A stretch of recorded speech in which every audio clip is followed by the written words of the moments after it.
మహాజ్ఞానాన్ని, ఆ రహస్యాలన్నింటినీ క్రొత్త నిబంధనలో రాయబడిన వాస్తవాలను ప్రపంచానికి చెప్పే నాయకుడు లేకపోయిందని అందుకే మొక్కలైపోయారండి క్రిస్టియానిటీ.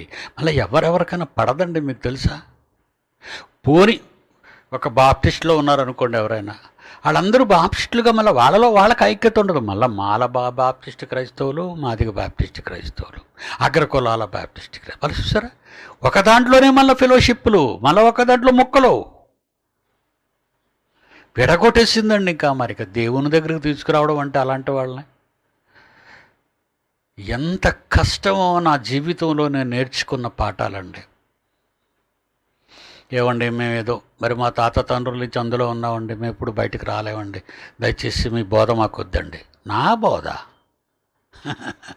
నా బోధ నా బోధ కాదు, మీ తండ్రి మీకు చెప్పమన్న బోధ నేను తెచ్చాను అంతే. I'm a servant of God.